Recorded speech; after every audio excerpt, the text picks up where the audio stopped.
So I'm just going to start off. I just want to thank you all for being here and joining us in whatever way. And also thanks to our amazing panelists and the people who've worked behind the scenes to get us to this webinar. Thank you all for being here. I'm excited for what we can talk about and learn tonight. I'm Artemisio. You can call me Arte. I'm a steering committee member at YUCCA, Youth United for Climate Crisis Action. And I'm going to be co-hosting tonight with Marianne, who I'll pass the mic to. Thank you, Arte. My name is Marianne Maestas. I am a part of Earth Care and I work with YUCCA. We're gonna start the webinar panel by introducing all of the amazing panelists that we have here today. And we have a set of questions that we'll ask them, but at the end, we're gonna leave plenty of time to have any questions if you're on Facebook and you wanna write on the live stream at YUCCA Action's Facebook page or on Walk the Talks page. Folks will be collecting your questions there as well as here on Zoom. During the presentation, we have some wonderful folks doing American Sign Language interpretation. And with that, we will start off. So one of our first panelists, his name is Fernando Trujillo. He's from Espanola, New Mexico, and he strives to end mass incarceration and believes that the system is inherently racist and designed to do what it does now, which is oppress communities of color and the poor. He's a criminal justice reform advocate and a drug policy advocate. He has personally experienced the system and has loved ones who are victims to the system. He sits on the ACLU of New Mexico's Justice Advisory Board and participates in the New Mexico Advisory Board for Fines and Fees. He currently is a policy fellow at Bold Futures. Rachel Lorenzo, they, them, is Mescalero Apache, Laguna Pueblo, and Chicana. They are a community organizer, reproductive justice advocate, and wannabe IT pro. As a queer parent of 2 Indigenous children, Rachel envisions a world where rest is prioritized and we redistribute our resources to invest in what people need and love. Noreen Kelly is a Navajo elder who has been leading her community for decades. Noreen is a sexual assault and domestic violence counselor who has worked extensively toward access for services and resources in McKinley County. Noreen grew up in rural McKinley County and has spent her life advocating for families. She has educated state legislators and advocated for food sovereignty, access to healthcare, and especially reproductive healthcare. And more recently challenged a conservative senator in Western New Mexico for the state Senate seat for the primaries. Jonathan Salazar, he, him, is a proud Latino and Mexican American born in Boyle Heights, California, but he was raised in Albuquerque, New Mexico. After graduating from Atrisco Heritage Academy High School in Albuquerque, Southwest Mesa, Jonathan went on to receive his bachelor's degree from Yale University, where he studied ethnicity, race, and migration. He currently is a graduate student at Harvard's Graduate School of Education, where he studies education policy, criminology, and the School of Prison to Deportation Pipeline and ethnic studies in K-12 education. As lead organizer and program consultant at Together for Brothers, Jonathan has worked to build capacity and civically engage young men of color through multiple political challenges. And then our last panelist today is Baron Jones, who is the senior policy strategist at the American Civil Liberties Union of New Mexico. And after spending several years working as a journalist in Espanola, where he covered stories related to government accountability and education, he is working at the ACLU. He also has extensive experience writing about issues of domestic violence, poverty, and addiction, especially as they relate to the pressing need for criminal justice reform. And he believes his work on justice reform will have a powerful impact on the community. Baron grew up in Detroit, but has lived in New Mexico for over 20 years. So now that we've introduced the amazing folks we get to talk to tonight, we thought it might be useful to just give some explanation of voter disenfranchisement and suppression, given that that's what the webinar is about for anyone who might not be familiar with the terms. So voter disenfranchisement is complicated and varied, but it is intentional. About 5 million Americans cannot vote in the United States because they have been convicted of felonies, about 2.3% of the voting age population. 1 in 16 African Americans are disenfranchised due to felony convictions, which is 3.7 times greater than non-African American voters. Last month, during our School to Prison Pipeline webinar, we learned about how young people from communities of color are funneled into the criminal justice system, which makes us even more susceptible to this kind of disenfranchisement. Voter suppression is leveraged in a variety of ways. Young people, Black people, Indigenous, Chicano and Chicanx people, and other people of color are targeted in a myriad of ways through voter ID laws, incarceration, closing or limiting polling places in our communities, and more. So with that background, I think we're going to jump into our first question of the night, and I'll deliver that. So our first question, for really anyone in the panel, whoever wants to unmute first, feel free. How does disenfranchisement and suppression, what does disenfranchisement and suppression look like within our different communities in terms of rural voters, Indigenous communities, young people, and more? This is Rachel. One way that disenfranchisement is taking place is right now in my homeland at Laguna Pueblo, there is only 1 day for early voting, and that is today. My sister-in-law, Malia, who's also a co-founder, said that she had taken her grandma this morning and they were in line for quite a few hours.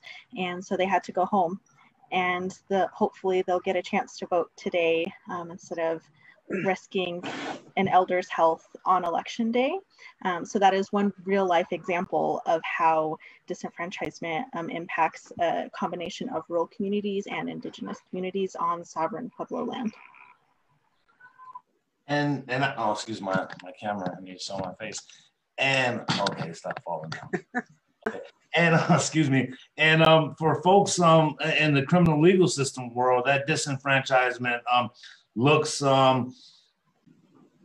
it's very pervasive and excuse me, I'm losing my train of thought here, but it's very pervasive, and it's predicated on misinformation from county clerks around the state on when a person who is living with convictions have the right to get their voting rights back.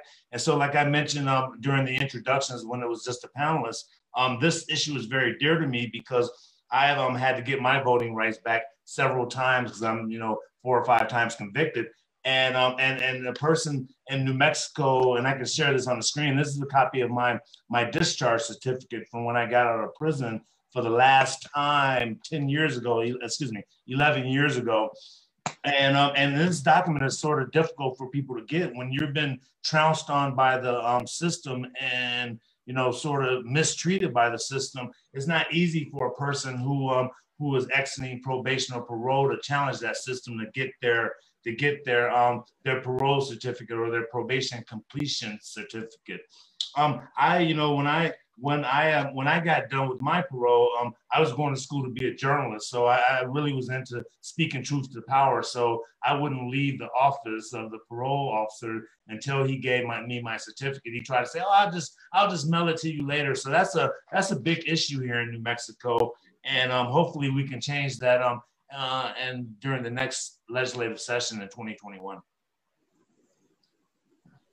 Speaking to what Barry said, this is Fernando Trujillo, by the way. I myself just recently got my right to vote again, and literally Thursday actually, and I went and I voted. But many people do not even know that you could get your right to vote after you have completed your parole or probation. So even the lack of information and then is a form of disenfranchisement. And then also there's many times where the POs don't even give you your completion of sentence. And then there's times where the courts don't even clear it in time in the system because they also have to clear it in the system.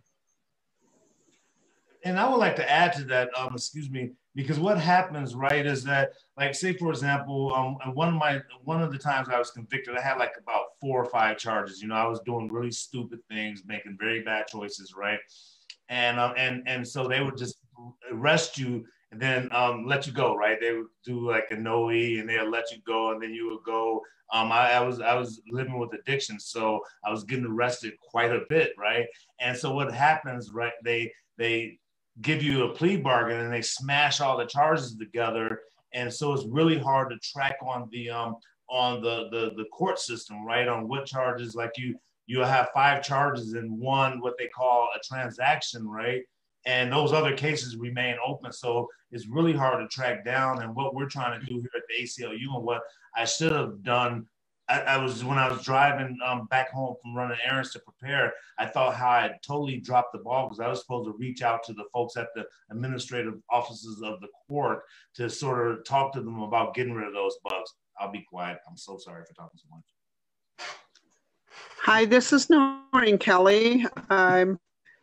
I've had problems with my computer. The audio was not there, so I had to resort to my tiny file here. So for me, I'm thinking that the only place that McKinley County has early voting booths available are at the mall here in Gallup, and then also at the county office, the county clerk's office.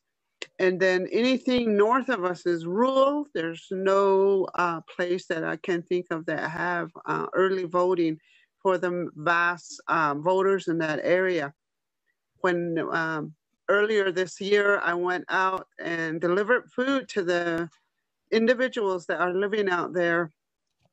Their challenges are transportation, and so pretty much people were not voting because they don't have transportation.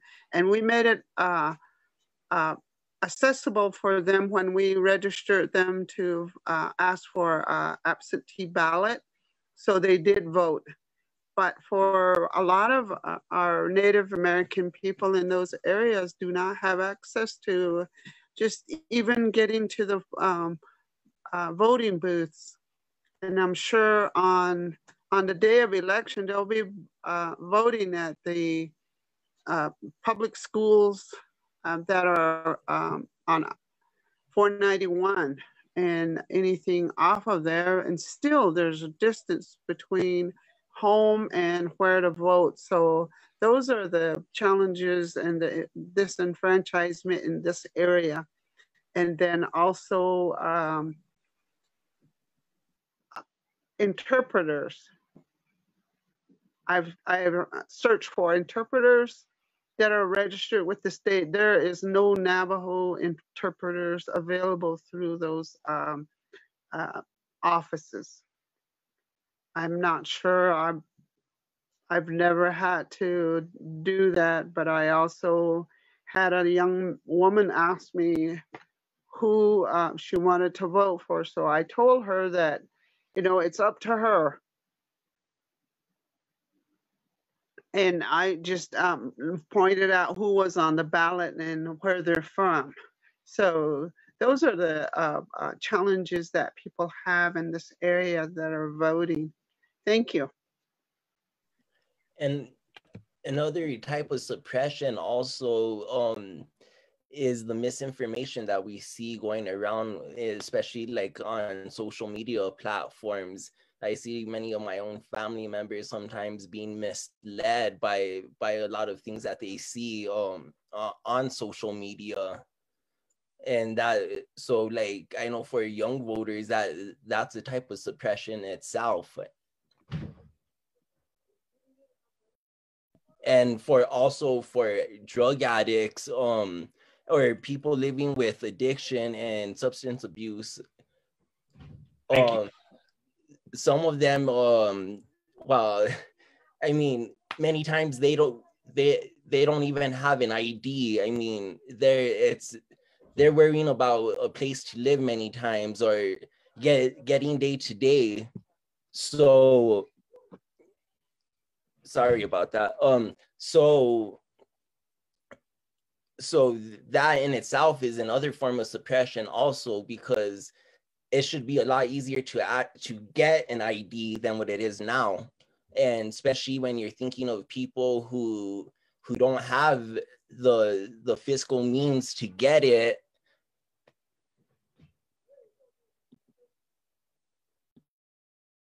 Yeah, hey everyone, my name is Jonathan. Jonathan, Yeah. I'm super sorry to interrupt. We just got to switch ASL interpreters for a minute here. And also just want to take a moment to appreciate the folks who are doing this and helping to translate all the wisdom you guys are sharing. So we'll switch over for a second, and then I think Marianne will take over. And then feel free to talk Jonathan again. Sorry to interrupt. No, all good.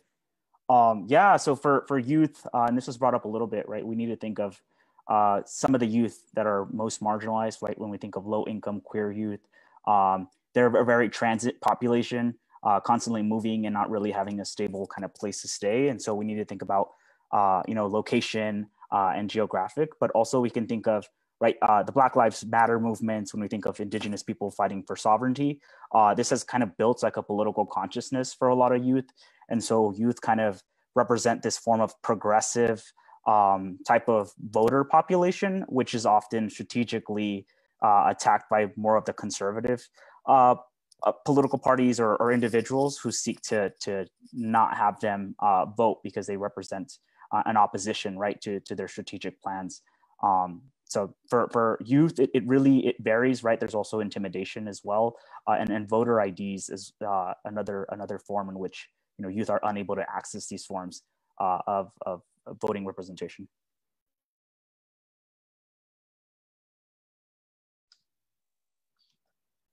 Okay, and then I was gonna say, what we've been seeing here in Albuquerque, as far as the suppression going, is voter intimidation.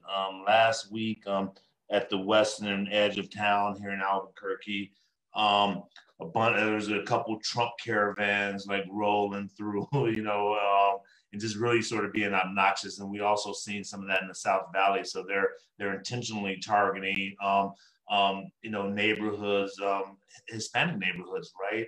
And then, so we just sort of have to be vigilant. And that's my last.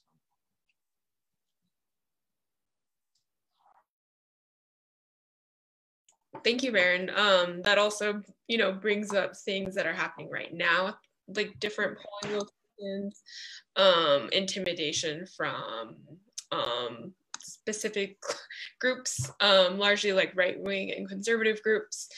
And then like folks brought up like things about language services and translations, not enough polling places, especially in Indigenous communities, misinformation, and young people's votes especially being suppressed. Another question that we had was, or just like wanted to talk about kind of in the realm of some of the things that have been mentioned already, is that, there is a lot of disillusionment with the current election system and our country's institutions. And they don't really work like we're told they're supposed to work. We're told that like, oh, just believe in the system, or like, nothing's wrong with the Electoral College or even some of our state elections. Is there anything that you all would like to say about this? Because this is a really important issue, and it is one reason why a lot of folks don't turn out to vote, which it's important to talk about, and those feelings are very valid. Yeah, I just want to share that throughout my political career, I have been guilty of shaming people into voting. And the older I get and the more that I educate myself about abolition, and especially this year, like, this summer with Black Lives Matter, that's not just a fad. This is real, actual people who are dying in the streets by law enforcement. And it made me think about the connection between the militarization of resources and land, and how, as Indigenous people, it's hard for us to get access to our own resources, right? And those things are very much policed. And so thinking of that, and just how heavy it can feel a lot of times, and learning again more about abolition, including the abolishment of prisons. On one hand, it can feel really heavy, but on the other hand, I have learned that shaming people into voting and knowing that the system is working exactly the way it was designed to, there's some disillusionment, but there's also no denying the facts that it was created on purpose to be this difficult for certain people. I mean, with just the founding of this country, by the way, a reminder, on stolen land, with stolen people, that only landholders were allowed to vote. And when it came to the women's right to vote, a lot of times those movements only included white women. Very rarely did they want Black women or Indigenous women to be working alongside them to secure that right to vote. And so even though we're told that that voting isn't working the way it's supposed to, we have to also remember it's working for the people that it needs to work for. And that shouldn't preclude us from not trying to get as many people as possible to vote, and also understanding that voting is only one way that we are securing the future, that it is not the only way, because voting down ballot is so important. It makes organizing a lot easier, because we feel the impacts from city councils, from state legislators, from Congress. We feel the impacts much more quickly than we do from maybe Congress from the Senate, or from the president, and having a real honest conversation about what the Electoral College is. So while there is disillusionment, there's also a lot of truth in how frustrating and hard it is, because again, it was made to work that way. Talking about the Electoral College, and again, that is set up for failure for Indigenous communities, the Black community, the Latinos, and also just to avoid us having our voice up there. New Mexico could win a certain party, but it has no effect on who the president will be because of the electoral. That has to change. I mean, that was beneficial to, again, the people that have money, but not people that are working class. Thank you. This year, since it's the decennial, right? There's going to be redistricting, so we need to really pay close attention to that. And I hear what everyone's saying about the Electoral College, but it's so scary. You can only change the Constitution two ways, and that's by convening a constitutional convention and or amendment. So I think there's some work needs to be done with that. But in the last few years, there's been talk about, especially after what happened in 2016 when the popular vote was not respected, and we got a president because the electoral college has been pretty horrible and evil. Excuse my language. So that's really, really important. It's also it's important to pay attention to like what's going on across the nation. Back in 2014, the case versus Shelby versus Holder, where they sort of gutted the Voting Rights Act. There's really no constitutional right to vote. So let's be clear about that. During the Constitutional Convention, that was one of the compromises, right? Let suffrage be a issue for states to handle. But what the government did do, right, was they passed the Voting Rights Act that sort of got rid of the rate. I mean, sort of designed to address the racist policies of southern states that had like poll taxes and property requirements, literacy tests. So we got rid of that, but they had a law. The Voting Rights Act called for any state that wanted to change their voting rights, they had to like go to court and get approval from a U.S. District Court or a D.C. Circuit Court.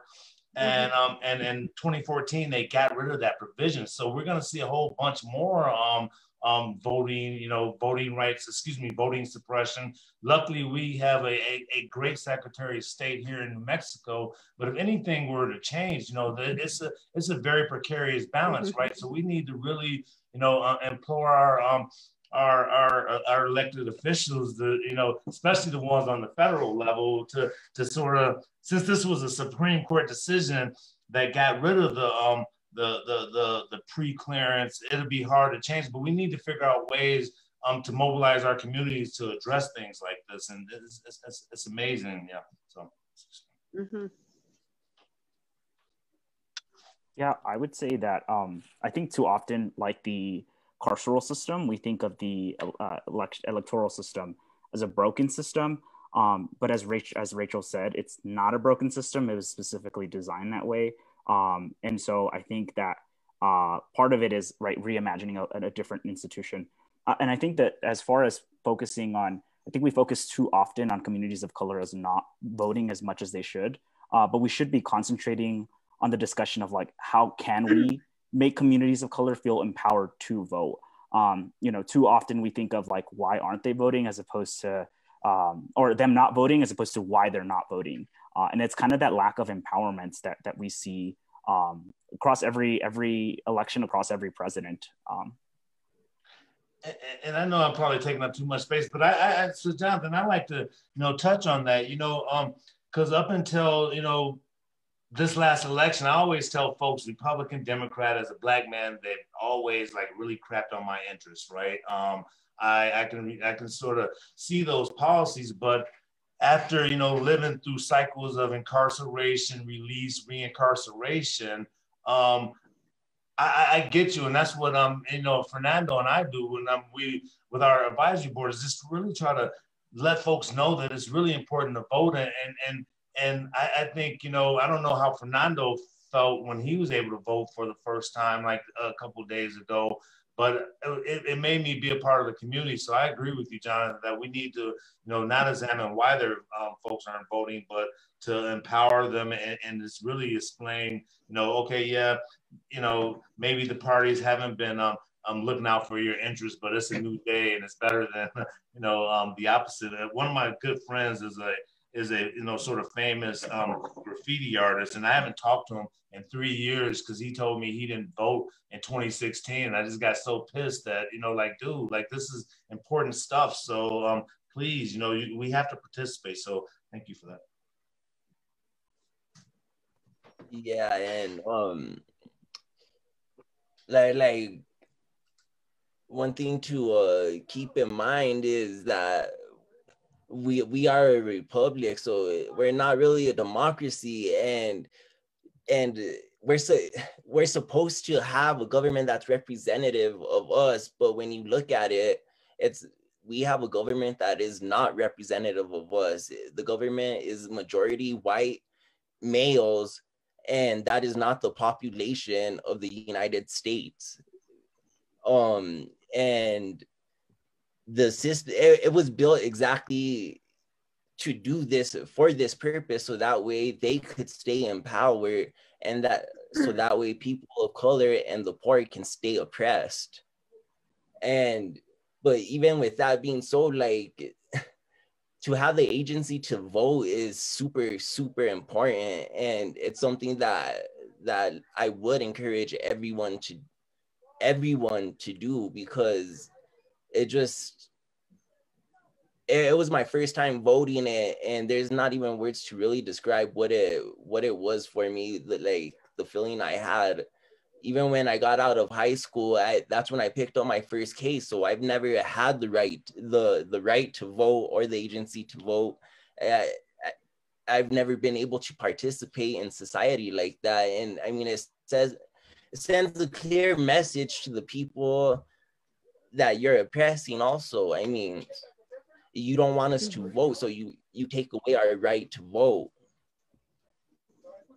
And they take away our rights to vote through various means, such as by criminalizing us, criminalizing poverty, criminalizing addiction. I think Fernando, you hit the nail on the head. In our area, the Northwest New Mexico, which covers McKinley County, Cibola, and a portion of San Juan, we have a millionaire representing us, and our poverty level is so high. How can he understand what we need? And what the simplest thing that he doesn't care about is our major needs. So we need to be represented by people that know who we are, and we don't share the same skin color, but yet he is in a position to make decisions for us or to not make decisions for us. Thank you. That's it really is a big disappointment when, I mean, when we look at our government officials and the people that represent us, and many times they don't even try to understand what us as a people are going through, or what and what these policies do to us, these policies that they put in place. I mean, these are policies that have criminalized a whole generation, more than a whole generation of people. I could speak for my own family. Most of my every single grandkid of my grandma has been incarcerated out of all of us boys. And even at that, women are, and with specifically women of color, are their incarceration rates are going up at a dramatic rate, in an increasing rate.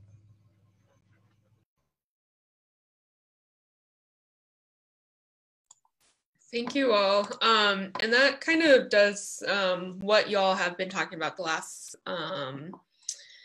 couple of questions, has really brought up some of the things that YUCCA and Walk the Talk have been working on.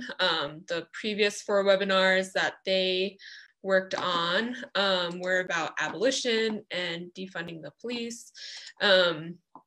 And the last webinar that we had was about, or that YUCCA and Walk the Talk had, was about the school to prison pipeline.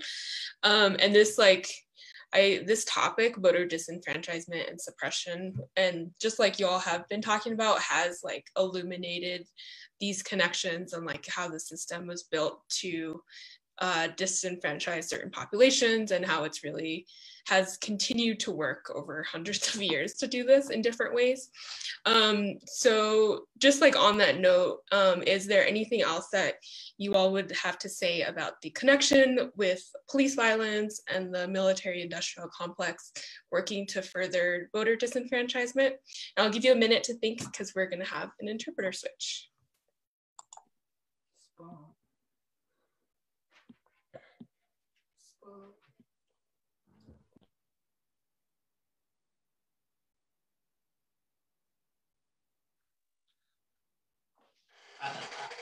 I think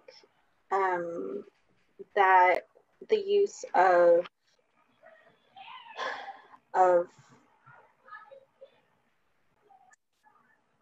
law enforcement and the militarization, especially now, is so scary. We have people, these white supremacists, we'll just call it for what it is, showing up at polling places, intimidating voters, and being fully armed. And there are reports of around the country where early voting is happening, that, well, these white supremacists are poll watching, that they're getting replaced with law enforcement. And the president is calling for that, for people to be doing things like this. In California, a certain party has tried to designate certain areas around businesses or entities that are friendly to them, to have drop-off locations for ballots. There are so many ways that people are surveilled, especially now as we're voting, as we're engaging in early voting, and how law enforcement is being utilized as a state function to enforce this. We know voter disenfranchisement exists, but what doesn't exist is voter fraud, which is the premise under which a lot of this activity is happening. And it's scary and it's not surprising at the same time. And I know that that's probably part of another question, but I think that's something that we have to also look at. One of the things I'm terrified of is on election day, the use of even more law enforcement being used in cities. I haven't heard of things like this happening in rural communities that I'm familiar with. That's not to say it doesn't happen, but on election day, that's something that I'm incredibly fearful of. And when we're talking about the military industrial complex, there has been rumors, I don't know if it's happening, but the use of the National Guard. I'm not a military person, so I don't know the different branches, but just the use of that during an election cycle, that coupled with law enforcement is it's a recipe for disaster. And it's one of many ways, again, as I had mentioned earlier, that law enforcement and military are used to not just engage in voter suppression now, but also the protection of, again, natural resources, of land. We see that in reproductive health and justice, where abortion clinics are being, there are street or sidewalk counselors, and law enforcement doesn't come and enforce those laws across the country. There are pictures circulating on Facebook and pictures from friends that I work with within the abortion rights movement and reproductive justice movement that show officers praying with anti-abortion folks. And that is so, again, not surprising, but it's also terrifying because we know that the kind of views they have and the kind of people that are being targeted. I think it was really trippy at the timing of all these federal law enforcement agencies, or excuse me, programs targeting cities right around the election, and so when the operation, I'm not going to use the term, I don't know the term, not relentless pursuit, when that came to town, we were concerned and still are concerned that it's a vehicle to have federal law enforcement here to sort of interfere with elections, maybe intimidate people. I'm not sure how that's panning out, but that led to us getting involved in voter protection work. And there's a 800 number I'll put in the chat that, I need to pull up my thing, put in the chat so folks can call if they, sort of see anything like that. I think they've managed to recruit hundreds of attorneys to sort of answer that 1-800 call line to get folks to answer folks' questions and to hear and learn what's happening. And that number is so if you see any weird things at the polls, early voting, have any questions about how you can go about voting, you can call 866-OUR-VOTE, and for Spanish speakers, or hold on. So the hotline number is 866-OUR-VOTE or 888-839-8682. And for Spanish speakers, you can call 888-VEYVOTA.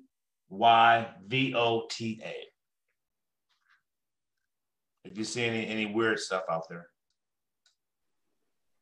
Baron, can you give that to the host to text it out to us, or even send it as an email?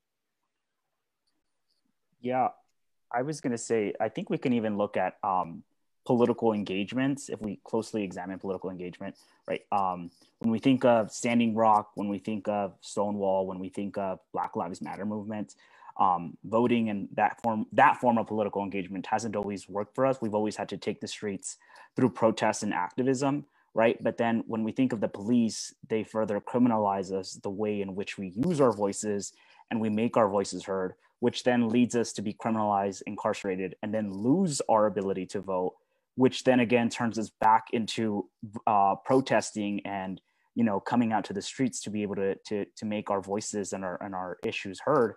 So I think it's a self-perpetuating cycle in which there's a way to do it and a way not to do it, right? And the way to do it for white America is you know, to vote, right? And that hasn't always worked for us. So we've had to use different alternative forms to be able to make our voices heard. But we've often, the police and the industrial complex has often used violence against us to kind of say that's not the accurate way of engaging with our government, right? When we have engaged, our voices have not been heard. Yeah, and also, I mean, the military, historically speaking, the military has always been used to oppress people. I mean, it was used to oppress the original inhabitants of this land. So, I mean, and more than that, it was used to commit genocide. And the atrocities that happen across seas could correlate with what happens over here also in present time. So, I mean, a lot of police departments get hand-me-down weapons from the military, and that's all part of the military industrial complex also. And then that even feeds into the prison industrial complex. But the militarization of the police forces, I mean, it's really a recipe for disaster, and that further causes more disillusionment among communities of color and other marginalized communities. Yeah.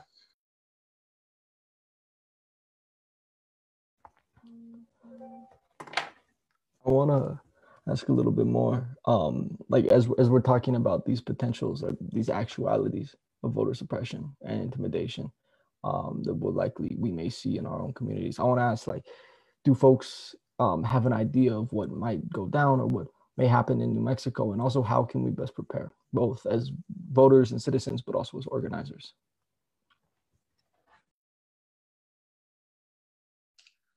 I think, you know, I'm sorry, Fernando, go ahead. Go ahead, you could go first if you want.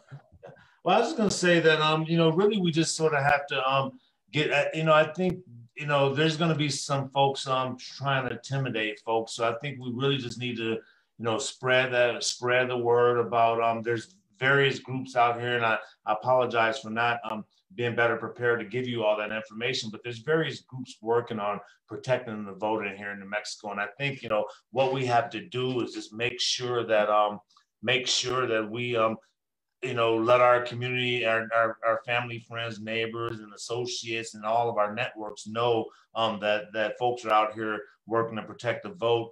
And then we have to figure out a way, because I know when I was a reporter, you know, up in Espanola and covering some of the pueblos, okay, Wingate and things like that, San Juan, excuse me. You know, I know that those voting locations and early voting places are sort of, you know, they used to be very robust, and I know things look very different in the time of COVID, but we need to, you know, really encourage, you know, talk to them county clerks, and they need to have the conversations to get more voting locations. And it's happening, you know, down south. Some folks I was in talks with a while back was they sort of broke down historically how the county clerks in these more conservative districts are, you know, reducing the number of polling locations. So we really need to sort of push back on that, and maybe I don't know. We have a great Secretary of State, and I think she's probably doing all she can. But we need to figure out a way around it. But I think there's going to be voter intimidation. I think here in New Mexico, I'm almost certain that it's pretty solid that we'll continue along those. You know, we'll stay blue despite what the dude in DC is saying about trying to turn our state red. So yeah. I'd like to maybe I'm a little bit, I'm a little cynical at times, and I don't know, I'd say sometimes prepare for the worst and not trying to be dramatic necessarily and saying something horrible is going to happen. But there, I mean, look at what's been going on in recent months in some of these protests where violence has occurred. So as for New Mexico, though, I mean, I feel like I see us staying blue, and no matter what anyone says, in DC or anywhere else, but I do see voter intimidation happening in the future, definitely. I have to agree with Fernando.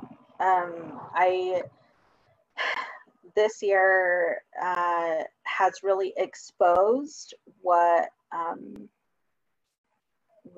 people are afraid of and what's happening. For example, going back to abortion a bit, when Justice Ruth Bader Ginsburg passed on, a lot of, quite frankly, white women were saying, you know, what's going to happen with abortion, and you know, we're going to lose our right to make decisions about our own body. And it's like, hello, hi, as an Indigenous person growing up on a reservation in a very rural area, the reality of abortion access, or the lack of, welcome to our reality.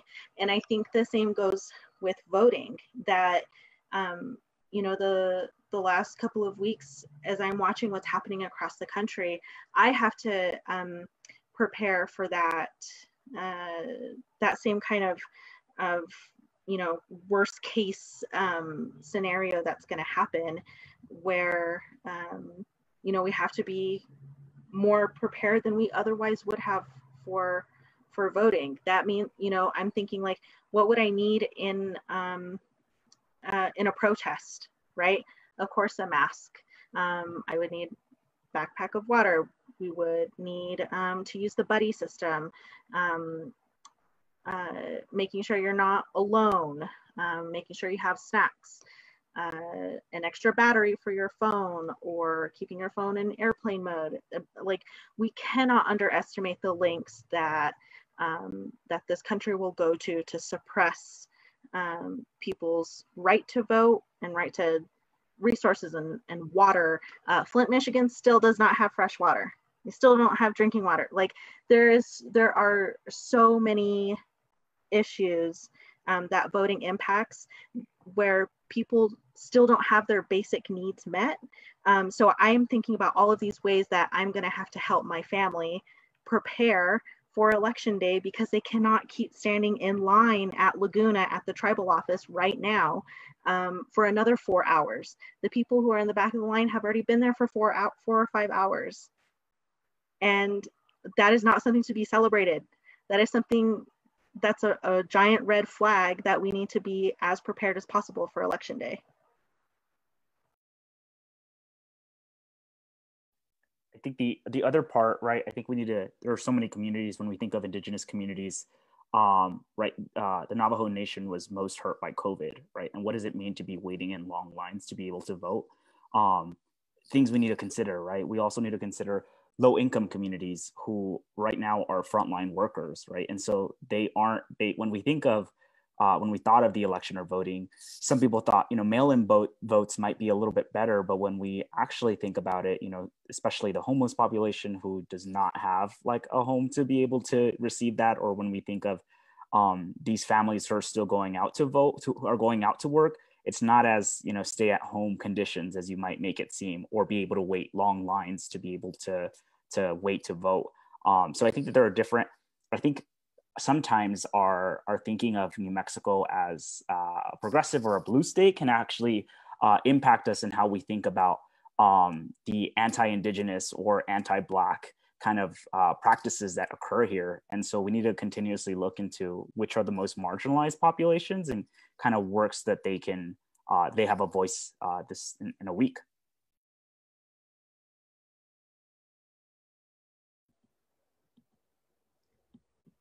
Also, I know this is a little off topic, but I mean, we even have water crises here in New Mexico also, and many people don't even realize that.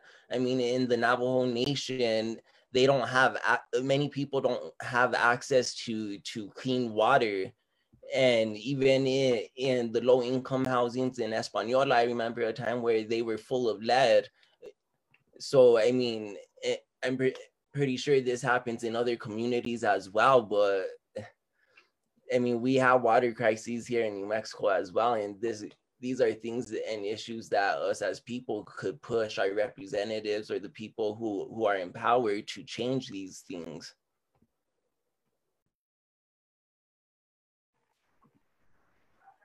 I know. Absolutely. No. Go ahead, Marie. We posed to the Navajo Nation Council to extend the voting or cancel the voting for Navajo Nation seats to next year, when we know how much we have to do to protect ourselves. But no, they progress with the Navajo Nation voting, and again, the rural areas are going to be affected. They need to get to the polling places. And if you're going to vote early, I have to drive 60 miles to do my early voting. And imagine people that have to walk to get to the polling places, the early voting places, and it's only open from 8 to 4. So it's just, the system is already working against underserved populations here in Navajo. But those are the challenges that we have, and the people that are in positions to say, yes, we can extend the voting till next year, did not want to do it, and they push forward with it for whatever reason we don't know. And among all of these things, and we have the highest rate of the COVID affliction here in Navajo, that didn't make any difference as far as their decisions. Those are the things that we used here to voice our concerns. And it's true that we don't have good water, we don't have Wi-Fi, and I'm having a problem. I'm only 3 miles from the biggest city on Northwest New Mexico, and I don't even have enough cell juice to keep this Zoom meeting going like I should. I missed portions of it because my screen freezes up, and I have like 2 bars on my phone, which I use for my cell services. So these are the things that our kids are facing, as well as I myself am an elder. I have these concerns about me and everyone else down the valley here. So it's not something that bothers people in positions to make these decisions for us, it seems. But why else would we be voting come next week? And people will be lined up. People will get sick from that. So just social distancing is not one of the concerns that they considered during those times when they make those decisions. So again, we're doing it to ourselves as a nation. We're making it possible for this virus to spread rampantly by doing these stupid things.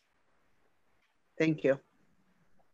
Noreen, that is such an excellent point. And Fernando, thank you for bringing up, the fact that Navajo Nation, and there are certainly Pueblo communities and Apache community, or like different areas within Apache communities that don't have the best access to water, where it might be shut off and the pipes are really old and they just don't have the money for the infrastructure to get those replaced. Because growing up on the res, like I know I grew up with, having to boil the water and get it from the canyon and then boil it so that way we can all bathe, because the water got contaminated and wasn't drinkable, and then they had to replace the pipes. So yeah, thank you so much for bringing that up, because I also wanted to touch on the fact that there are Spanish land grants throughout the state that that are having just as terrible of a time getting access to basic needs, including voting, and thinking of like San Fidel or Cabero, Cebolleta, and Bibo, which are around Acoma and Laguna. Yeah, like our Hispanic and Latinx relatives who live outside of our tribal borders are also hurting. And we have to also acknowledge the fact what Noreen brought up about tribal leadership. Because tribes are sovereign nations, we have to also hold tribal leaders accountable, because it's not just the state and the federal government making decisions for our people that aren't good for us. It's our tribal leadership, and it's up to us to point that out and let people know. And hopefully there are tribal leaders who are watching this and looking at their femmes and women, telling them, you can do better. You can absolutely advocate more for longer voting times, for better and more accessible voting locations, and better access to basic needs to make sure that our people are taken care of. So can't leave out tribal government.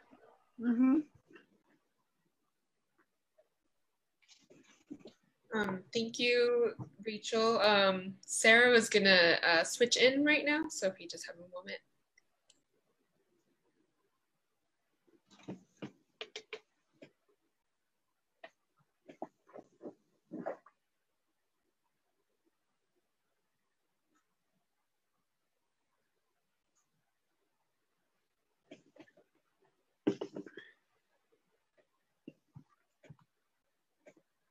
Go ahead, Fernando.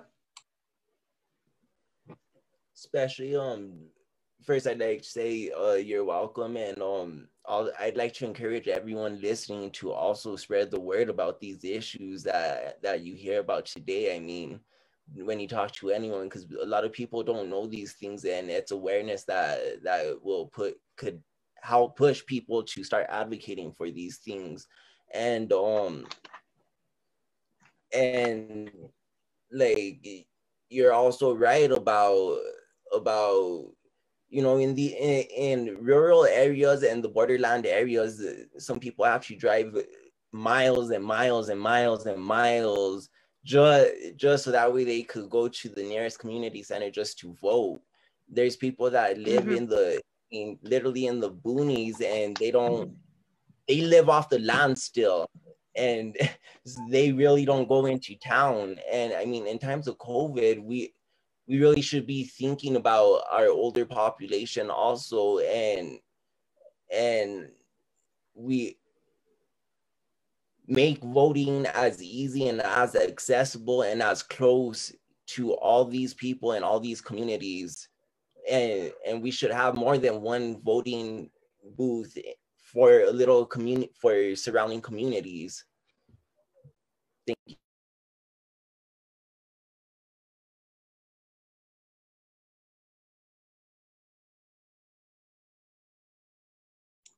Thank you, Fernando. Sort of our last question before we jump into sort of a larger Q&A from Facebook and from here on Zoom. I also wanted to make room for Jonathan if he wanted to talk a little bit more about Together for Brothers organizing work, especially around transportation equity in Albuquerque. That would be really awesome to hear about. But the last question is, how can our communities work to make sure that everyone in New Mexico has the ability to participate in our state's elections? Yeah, so I'll talk about it. So Together for Brothers is currently, I do a lot of civic engagement with Together for Brothers. We think of civic engagement not as just voting, not as just sending a letter to your representative, or sending a letter to, or speaking at a Albuquerque Public Schools public forum. We think of it as in many different ways, in many shapes and forms, and we should engage with whichever forms we feel we best can connect with, but we provide that opportunity for youth to engage with those things. One of them is voting, right? Through our phone banks and through encouraging people to create a voting plan. I think that voting plans are super important and often not discussed, right? Like, how will we vote? When will we vote? Will it be before, before or after work, or before or after school? And how will we get there, and at which locations, right? When we think of transient populations, like immigrant communities or queer youth or homeless or a low income youth, they're often moving. And so we need to consider, what is the role of transportation in getting from place A to place B, right? Especially during COVID-19, where people are scared to do things, take things like the bus, or take Ubers or whatever it might be. People really have become reliant on walking as a form of transportation. So some of our work seeks to make bus ride passes free and available to youth. Obviously, everyone should have free and available transportation through public transportation, but our focus is in particular to youth, not just for the sake of voting, but when we think about it, right? Access to local parks and access to recreation. We don't really think about these recreation as a form of denying access, but oftentimes because we lack transportation, because we lack forms of getting there, we are denied that access, right? And so some of our work is looking at that. In addition to thinking of immigrant youth, right? Like civic engagement isn't just us voting or having the ability to vote, but how do we get our undocumented young men of color to encourage their family or friends to vote and make their voices heard through other people? So thinking of the roles of transportation and different means of civic and political engagement.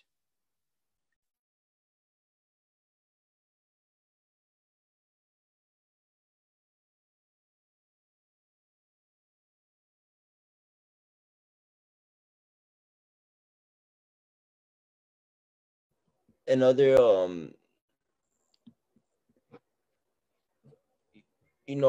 our communities could really one of the ways to help encourage people to participate, to vote, is just by getting information out there. I mean, information is key, and knowledge is truly power. So I mean, we need to inform people, we need to let them know these things, and even just telling them personal stories. I know me myself, every time I get a chance, every time I get a chance, I try and encourage people to vote. People who are formerly incarcerated, I try and encourage them to vote, and even people living with substance dependency, I try and encourage them to also vote. And I try and give them the information that they need, so that way they can go vote, or they could get the agency to vote.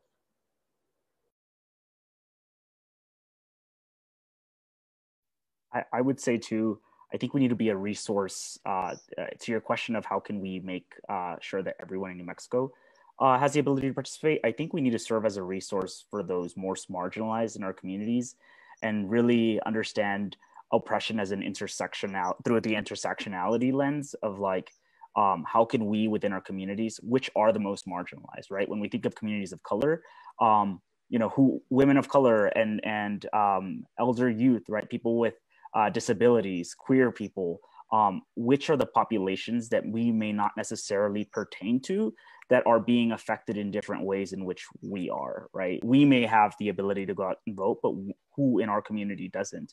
And how can we be a voice for them? How can we empower them? And how can we be a resource to help them with those participating in the election? I think that. Go ahead. Excuse me.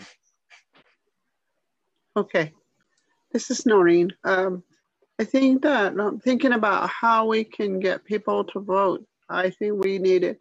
Of course, with this year, that was not possible for us, but in the future, I believe that we need to mobilize and make sure that every home is reached to encourage them to get out the vote, because it's their life pretty much depends on it. Their children's future depends on it. So we need to take it serious. There's a time in our lives that just voting was just out of habit that we did.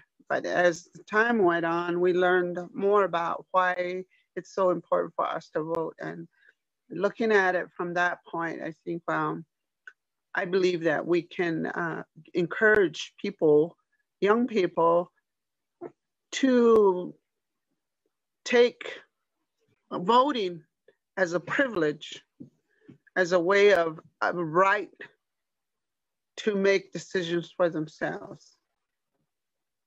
And a lot of people, I don't like the candidate, so I'm not going to vote.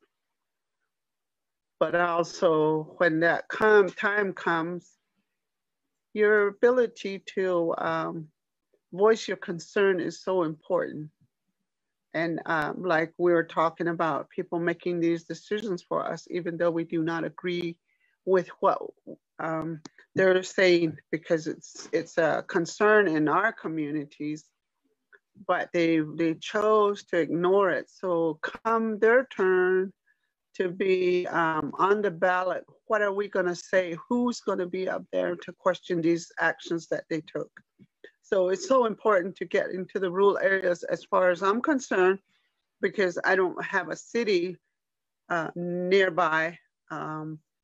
Our town is, it's not big, but it serves over 100,000 on any weekend. So those are the people that need to make these decisions. Why are they gravitating to Gallup to do their necessary shopping? Because the rest of the Navajo Nation is a food desert. So people travel over 100 miles to get their necessities.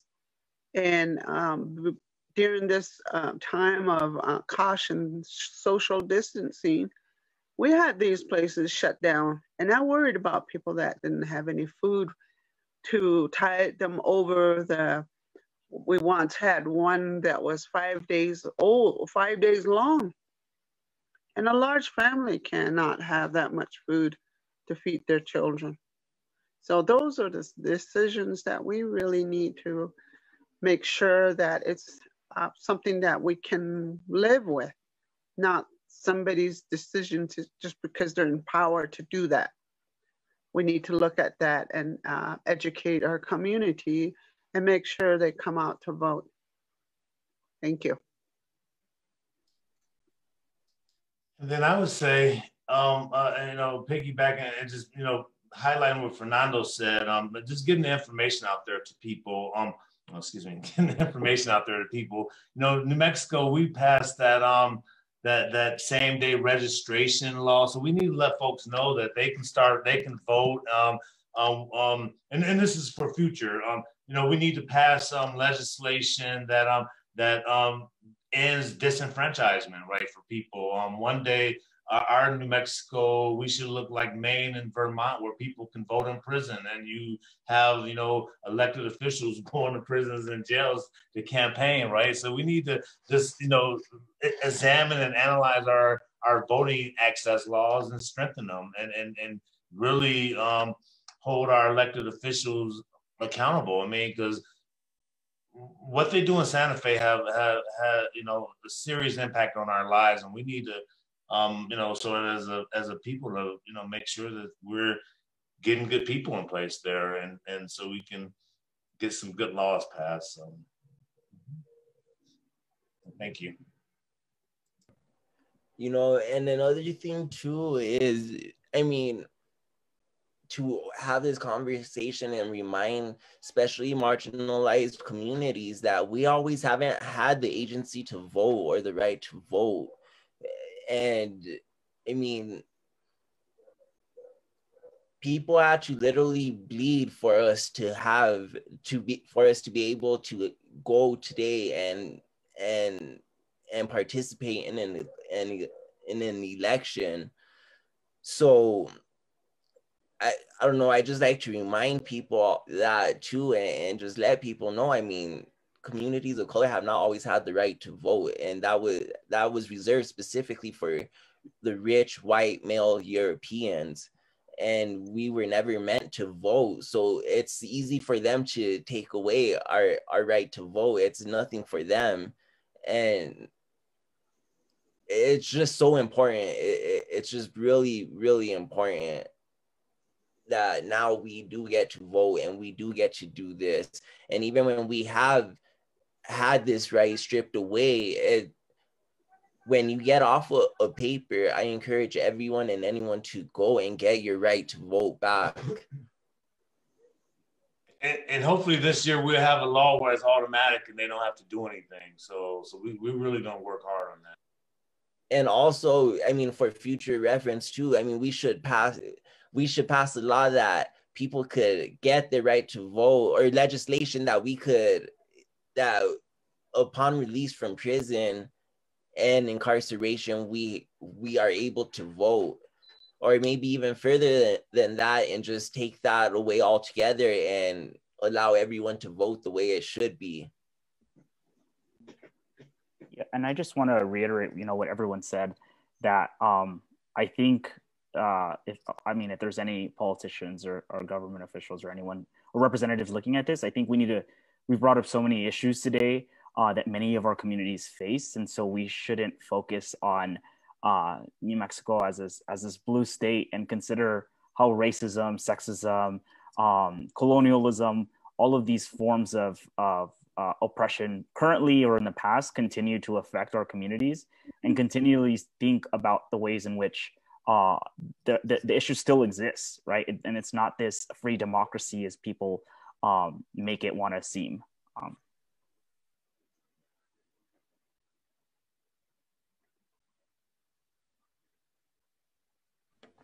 Unless anyone else wants to add more, I just want to say thank you all for sharing and speaking with us.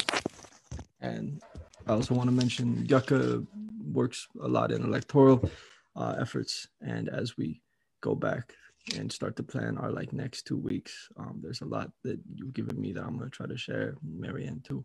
A lot for us to think about and a lot for us to recognize. And I hope you know how much it's appreciated you being here and you teaching. I want to just move in now to our Q&A section for the last, 30 minutes that we have. We'll see how long it goes and how much time folks have. But I'm just going to move into our Q&A, and people should feel free, anyone can answer. No particular order. I'm just going to start with the first question that came in. Who decides how many early voting sites there are, and how can that process be influenced? That's a really good question. So it takes, at least for tribal communities, it does take some negotiation between the county clerk and the tribal government to set those up. But for just regular, the county clerks of each county, the county clerks, and they usually have an assigned elections bureau person to designate where those are going to be located.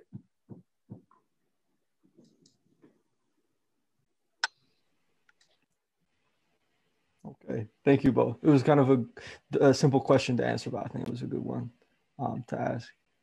And then our second question is, what could empowered marginalized communities look like? Do we have examples from around the country or the world that we could hope to move our communities towards? I think there was a good example in Florida. The voters, which was rare. They approved Amendment 4, which would have given voting rights access back to approximately 1 million of disenfranchised folks, and the politicians. This is a really big example of voter suppression. The politicians decided that they're afraid that if folks who live with convictions can vote, that they would lose their conservative stranglehold, right? And so they passed a law saying that people would have to pay all their fines and fees in order for them to be able to vote, right? In order for them to be able to vote. And the one district court had ruled that it said that was like a poll tax, but the appeals court reinstated that, struck down the lower court's ruling and reinstated that poll tax. But I think just seeing so many formerly convicted people being active in the streets to speak for their rights is major. You know, I mean, like folks who live with convictions, like there's a lot of times where you're sort of taught by society, by our family members, that your conviction is a moral felony, right? And you sort of ashamed it. When I got out of the prison 11 years ago, I didn't get into this work because I was ashamed of my past, right? I was ashamed of where I've been. So I think that was a very good example in Florida when you see, you know, thousands and thousands of people who live with convictions take to the street to fight for their right to vote. That's big time, and this, you know, and we're seeing that across the nation now. So you know, getting people involved who have had adverse experiences to mobilize them and get their buy-in that their help is needed to change the laws that have negatively impacted their lives. So that was a really good example of empowerment, I think, in Florida. To add to that, Florida is a good example, and also you know, getting people who have been affected by these issues at the forefront of the conversation, use us as the solution is another way to empower, is another way that would look like too. And I think for my area. Oh, go ahead. Okay, Sorry. go ahead. No, go ahead. In my area would be that access as well as comprehension of the ballots and also the request for early voting. So we need someone that will be out in the community, 30 miles from the voting place, to be able to say, okay, you can vote this way. And during the primaries, that's what we did. We went and signed up people to vote, and then also helped them to fill out their request for early voting by mail. And so those were the things that we were able to do in a small area with limited time. We even just helping 2 or 3 people to vote, that's a gain in people voting and education on that it's important, even though people are out in the rural areas that have no transportation, that we're able to vote by mail and have their votes counted. And those are the things that we all need to be thinking about. How do we get everyone to vote and have their voice in the outcome? Thank you. I'll let the interpreter switch.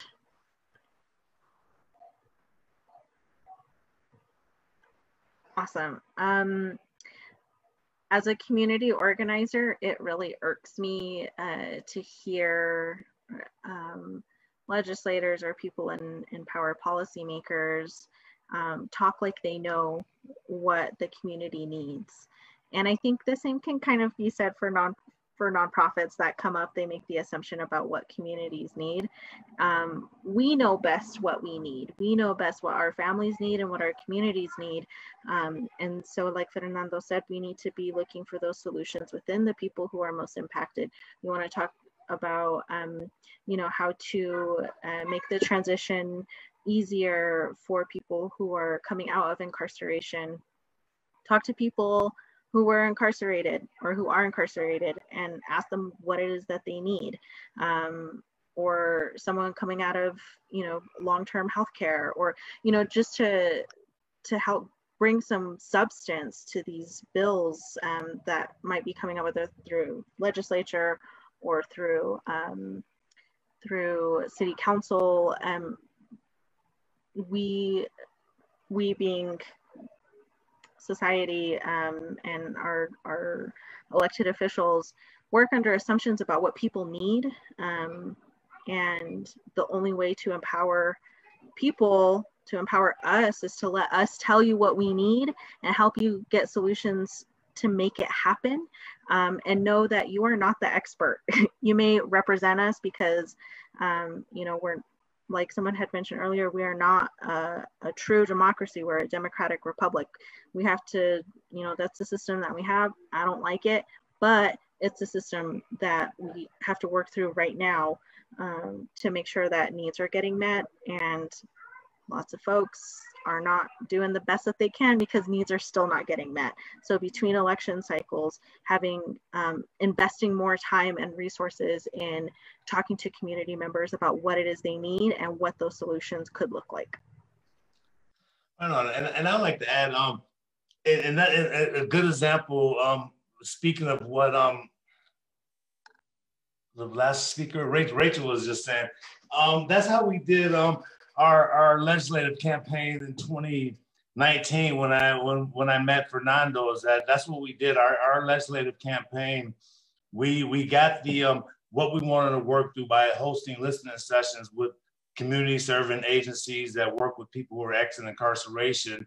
And for years, the ACLU of New Mexico was doing just that. They're, it's a nice organization, but they weren't listening to the people. And when we went and listened to the folks, we were able to pass quite a bit of legislation that sort of helped folks get, back into the world after their incarceration, whether it was, the ban in the box or expungement. So I think that was another good example of empowering people, because during that legislative session, I think we had, something about 70 or 80 people who had been incarcerated come up to the legislative session with us and tell their stories and lobby elected officials and telling and sharing why these, I had the stupid hat on, why these bills and policies need to be changed to make their lives a little bit more inhabitable. So yeah, no, I definitely get that. And that's the only way to go. Organizations have been working for years to exact change, but you won't get that change if you're trying to work on behalf of people and not side by side with them. So I agree with that. Yeah, and I think there also needs to be restructuring and kind of reimagining of our current political structures, or specifically our voting system. Currently, it very much gears towards and benefits people with privilege, right? People who have a home, people who have a home to get an ID, people who have transportation, people who have the time to wait in long lines. And I think that the way that we need to restructure our voting system is to benefit, as Rachel said, the most marginalized populations, right? What does it look like for a voting system to benefit those that don't have transportation, or to include and center those that don't have transportation?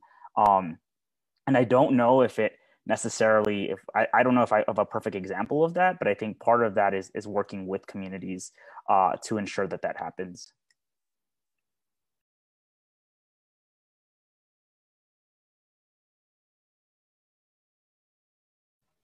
Unless there's other things you folks would like to add, we can move on to our next question. I do also just want to recognize and agree with all that's been shared.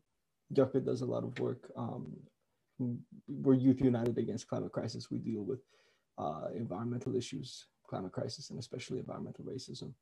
And like my consistent experience, and I think a lot of our consistent experiences, seeing the people that make the decisions, what happens to a certain place of land, what happens to air quality, what aren't the people on that land, aren't the people breathing that air, and that they're doing it without any conversation or any sense of respect or difference to the communities impacted by decisions, right? If you're going to be impacted, you should, your community should be the ones making those choices. And so moving on to our next question. So one person was asking, from their experience voting in this election, it seems like it can be hard to find information on down ballot candidates, particularly judges, which I'll second. How do we get more information to people, and what resources are out there now? For judges specifically, and sorry for jumping in so quick, but they do that judicial review each year, and I think that I think it's disgusting that judges are running for office. Like really, like every time I see one of those ads, it just really like hits me really wrong. But there is an annual judicial review that sort of interviews a bunch of lawyers, the court staff, and it sort of can give. And I'll try to find one and put it in a link, and it gives folks an idea how that judge has operated. How does he, jive with his staff? So it's really informative. I think a couple, usually it's just really sort of like boilerplate, and it's designed to gauge whether or not judges should be retained for those up for retention. And over the years, when I first started looking at them when I was a newspaper reporter, they're always blanket boilerplate, keep this judge. But in recent years, the analysis have sort of stepped up a little bit, and some of those recommendations have been not to retain judges, and judges have actually lost their seats. So I think that would be a good tool, and I'll try to find something in the chat.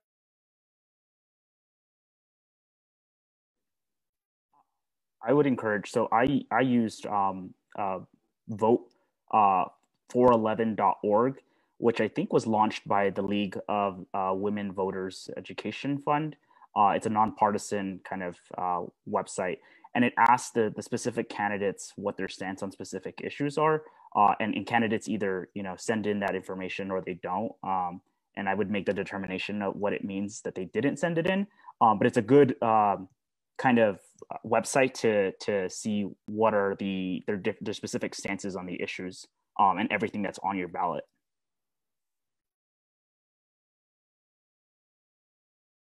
Also, the journal also, and I've been trying to find time to unpack it. They did a pretty involved survey, and I think they also got to the judicial candidates also. But they did a lot of a good work to sort of well, not good work, but they interviewed the judges about how they vote and things like that. And it's the journal's election guide, and I'll put that in the chat.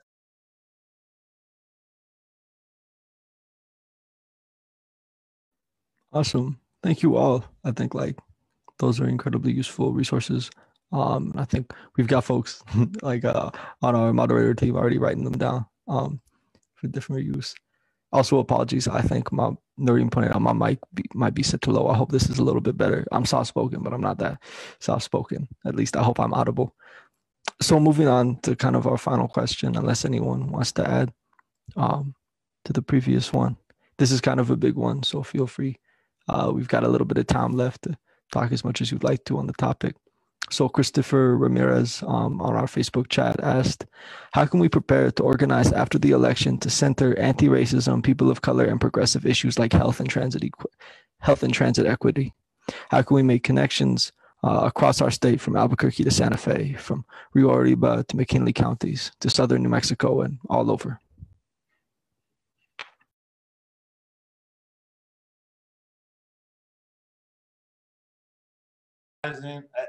I think just really realizing and emphasizing that Albuquerque is just one place in the state in order to really, get work done and policies passed that help our people. We really need to, especially organizations with resources, need to be a little bit more intentional about getting in those communities, right? I think, getting in those communities because we know all the laws are passed. They're coming from an Albuquerque perspective, right? A lot of the times, right? They come from a Albuquerque centric lens, and that's not inclusive of the state. So I think we need to work a little bit more on that, and just that's all I have to say about it.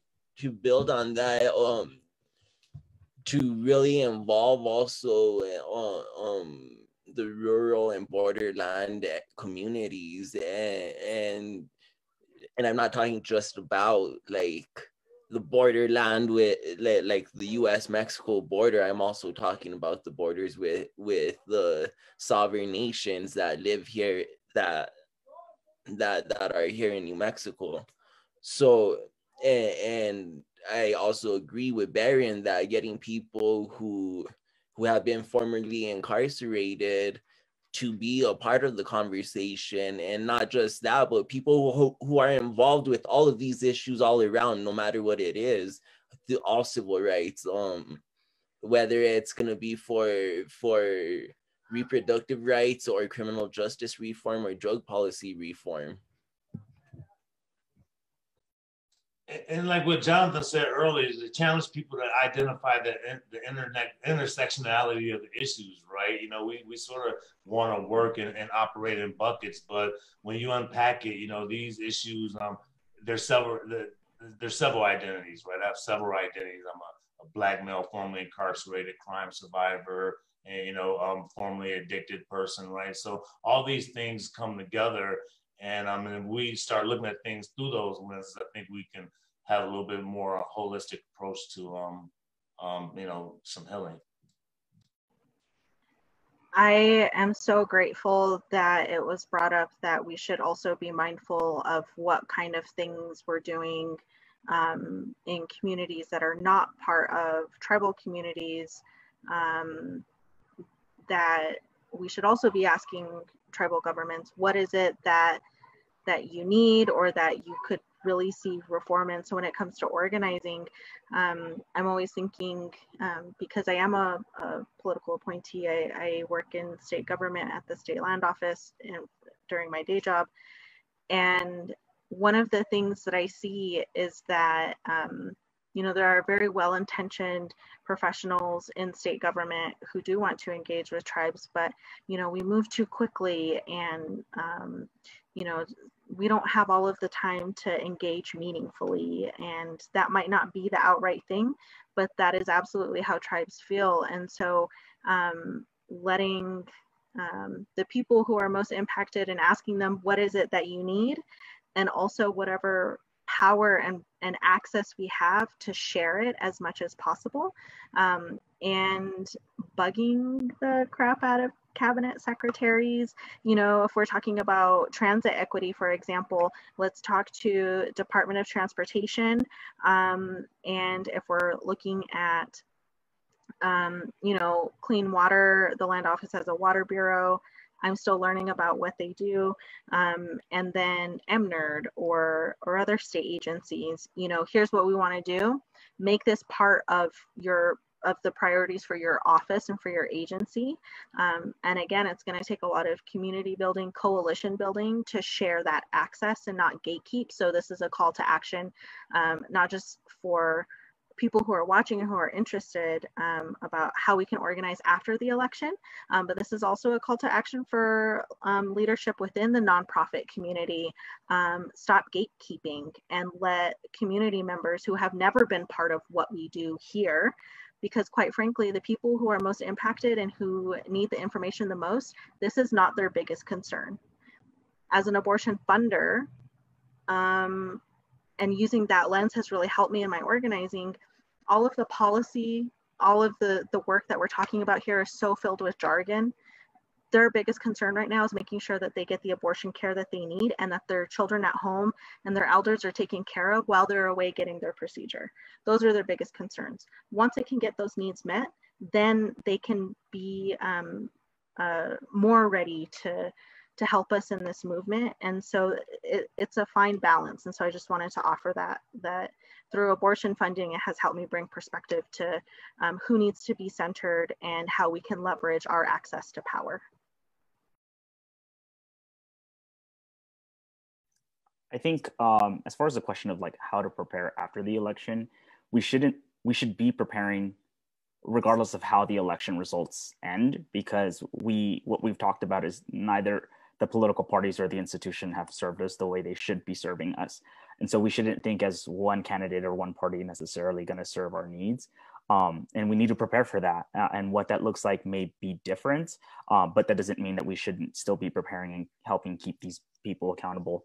I think that in regards to to connection and anti-racism. And I think we need to recognize the historical trauma that exists here in New Mexico. And I think there's a lot of narratives about what New Mexico is, right? New Mexico loves to tell itself it's a Hispanic population or whatever, whatever narratives are said. And what does that mean for the indigenous communities' voices and lands that still exist and resist here in their land and try to make their voices heard, right? And so there's a lot of internal work that we need to do in recognizing the people that still exist here and recognizing the various communities that exist here and have continued to exist here, but also those that are coming here as well.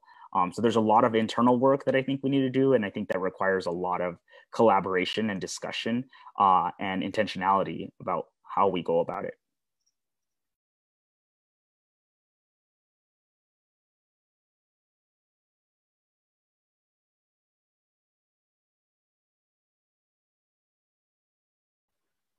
I think what we need to do is also keep educating our legislators that when they ask for funds, they do not exclude any community and say this census does not belong here.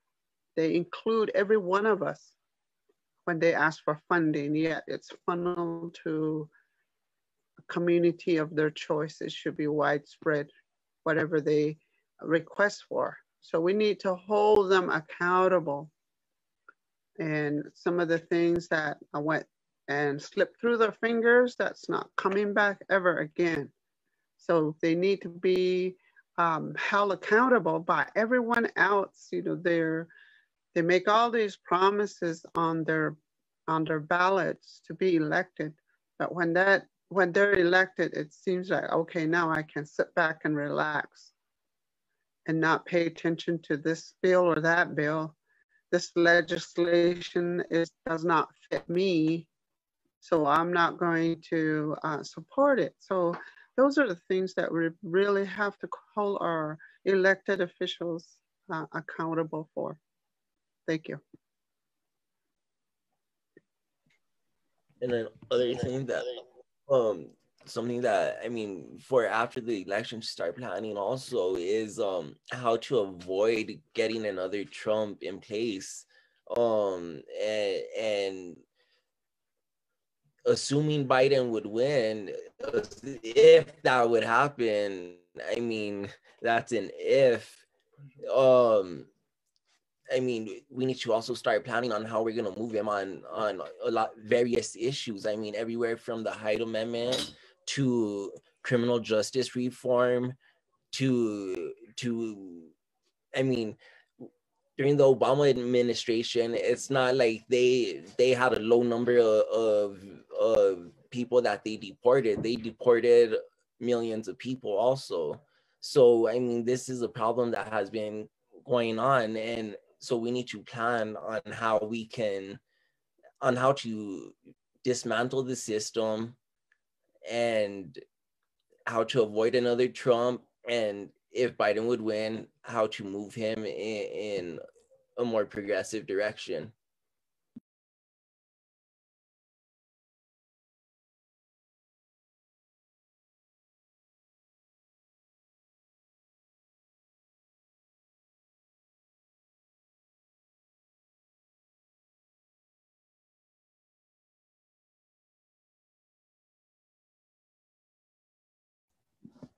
Thank you all so much for sharing your wisdom and your teachings and your opinions and facts with us. We're about ready to close now. I think we've answered all of our questions. We're coming at the time limit. We've already taken a lot of your time. So I really appreciate it. Before we do, I think Marianne can talk a little bit about the tip jar that will be posted in the chat. Yeah, so thank you all so much for all that insight and knowledge and experience that you shared with everyone here today. Walk the Talk Santa Fe, they had a tip jar that they started that they use to collect tips, which goes into the work that they do in Santa Fe, and it's a Venmo account, and it's at walk-the-talk.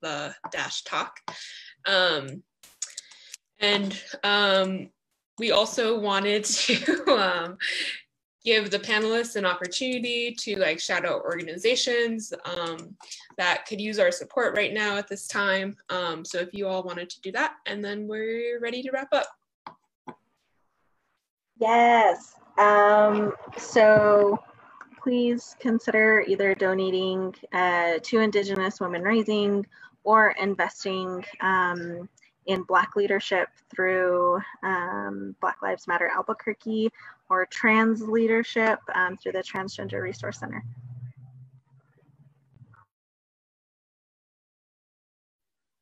I think what we need is a site where we can do the donation. If you all could send those out, then I'm not very good at navigating to find things, so it has to come to me. Thank you.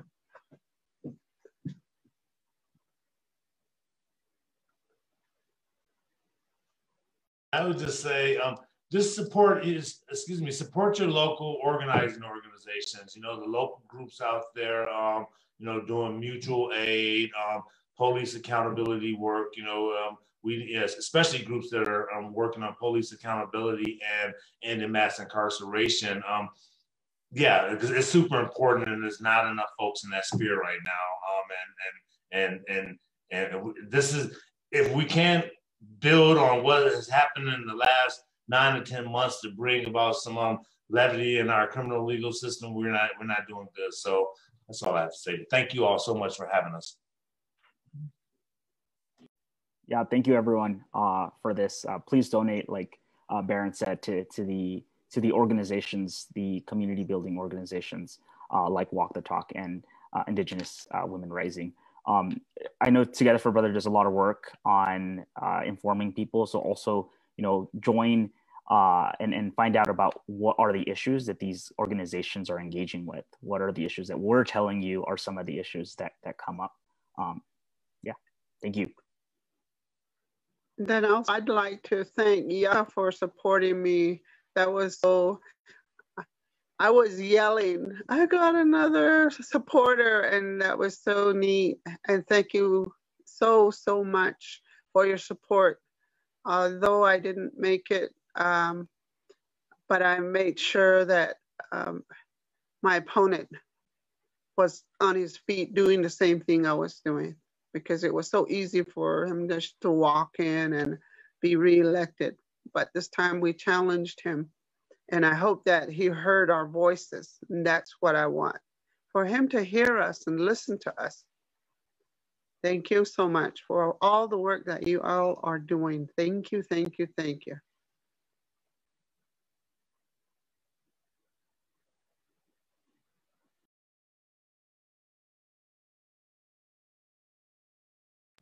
Let me just take a second too to thank our interpreters, as we have a moment here, just because they, for all of these events, keep coming forward and allowing us to allowing us to communicate to a wider community. So thank you.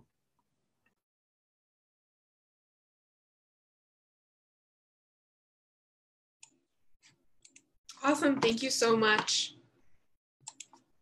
We'll have this recording on our YouTube page.